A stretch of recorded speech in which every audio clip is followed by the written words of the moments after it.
kita acak begini ya. Yang 1 hari sebelumnya, ini misalkan ke kanan. Kita bandingkan dengan beberapa hari sebelumnya. Ini yang 1 hari kemarin misalkan. Ini high dan low-nya di sini. Ini high-nya, ini low-nya. Untuk apa? Untuk mengetahui ke depan nanti sampai di mana bergeraknya. Ya, karena ini yang 1 hari kemarin panjang, sebelumnya pendek-pendek ini. Nah, ada yang panjang, ada pendek-pendek. Saya biasanya menggunakan tengah-tengahnya, yang antara panjang ini dan pendek-pendek ini. Saya kurangi. Karena kalau panjang, terlalu panjang, ada sementara di beberapa hari sebelumnya ini pendek. Maka saya kurangi sedikit. Saya kurangi sedikit. Untuk apa? Untuk menguji kekuatan ke depan. Coba kemana geraknya? Naik, berarti mengujinya di sini. Dari low-nya di sini, kemudian tertingginya di sini. Ini adalah daily range-nya. Ya, tapi belum tentu nanti sampai di situ. Kenapa? Karena ada penolakan di sini, ada resisten yang kuat. Bisa jadi hanya sampai resisten balik. Tapi kalau dia break sampai di 2025 ini masih bisa.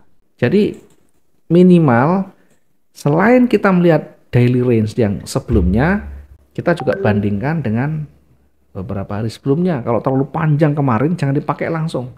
Ambil yang lebih kecil dulu atau diambil di antaranya. Kemudian ketika dia naik, meskipun masih ada peluang untuk sampai di range-nya, tapi kalau ada support atau resisten yang kuat, bisa jadi hanya sampai resisten dia balik lagi. Nah, ini kalau kita tidak memahami, yang ada nanti dikira mau naik terus.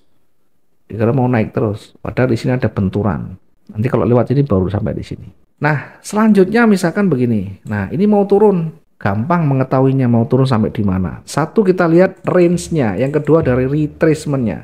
Diuji dulu di retracement. Dari hijau bawah ke hijau atas. Ini dulu. Maka ini menjadi area retracement-nya atau area ujinya kalau turun. Selama ini tidak dilewati, dia akan memantul kembali ke atas. Retracement.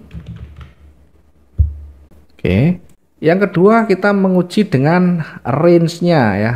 Range sebelumnya, hari sebelumnya, ini high dan low-nya di sini. Ya, kita uji di sini dulu.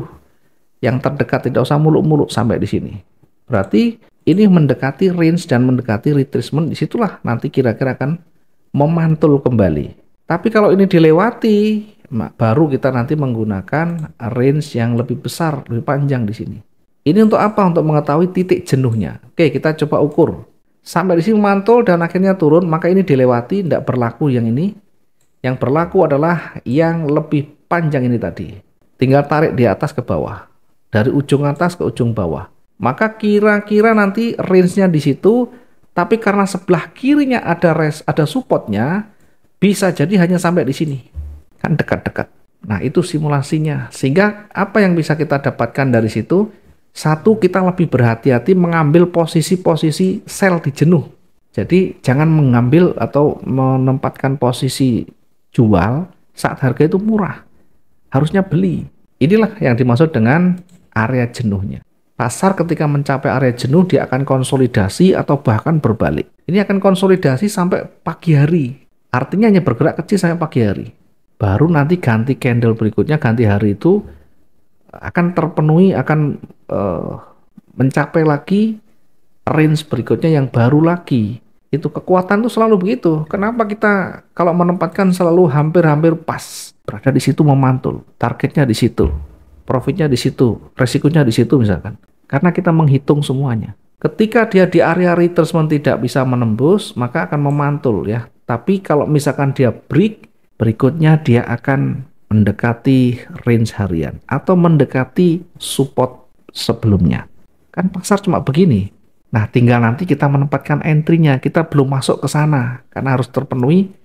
Nanti harus ada materi lagi yang berkaitan dengan cara kita entry. Kita masih intinya begini, kita mengetahui market ini mau kemana, sampai di mana dulu. Ya, sehingga dalam benak kita itu selalu ada gambaran. Oh, ini jangan ngambil di situ karena ini mulai akan berpeluang memantul. Ya. Sehingga target pun nanti akan kita ukur di situ. Ini seperti ini aja. Tidak ada yang sulit, tapi harus banyak dilatih. Coba kita uji ke depan berikutnya ya. Ketika sudah bergerak seperti itu, arahnya kemana lagi? Kita mengujinya begini. 1 hari sudah dibuka ini dengan garis putus-putus. Kemudian arah terakhirnya itu mau naik ini sudah. Sehingga di sini ada support, kemudian dia mau naik. Maka untuk menguji kekuatan bullish-nya, kita di sini ada area resistennya, kita tarik ke kanan. Setelah break, maka kita bisa menguji dengan retest kayak kemarin ini. Ini turun, kemudian mencoba naik. Retest, menguji levelnya. Nah, sekarang break di bawah. Dia naik pun akan retest lagi di sini, menguji levelnya. Tidak mampu menembus area itu, dia kembali turun lagi.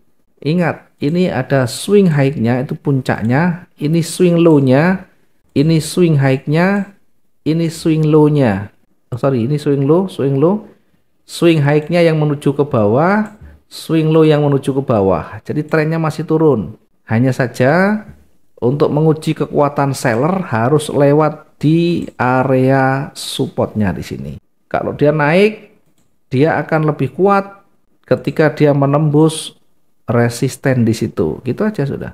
Nah, untuk mencapai di sini, kita mungkin pergerakan begini bisa menempatkan posisi sell di sini dengan target misalkan di sini. Jadi kita bisa menempatkan sell-nya misalkan di sini. Atau kita menempatkan buy-nya di atasnya di sini misalnya. Atau kita juga bisa menunggu market itu terbentuk atau paling tidak candle-candle berikutnya ada terbentuk gitu ya. Coba kita uji. Ini mau hijau ternyata tidak mampu menembus resisten, dia bisa balik turun lagi. Nah, balik turun lagi begini misalkan ya. Bagaimana ketika posisi kita tersentuh? Misalkan begini. Kita sudah terlanjur sell misalkan. Maka selalu kita sampaikan uji dan kita tarik di atas sejauh 350 sampai 400. Ya, 400 itu di sini. Ini bisa kita SL dan kita masuk swing atau masuk sweet buy lagi. Targetnya ya lebih sedikit dari target ini, sama lebihkan sedikit. Ya, lebihkan sedikit. Karena di atas ini ada area resisten, maka lebih aman target itu di resisten begini. Sehingga sampai di ujung atas ini exit semuanya, baik yang sell maupun yang buy, exit semuanya, selesai.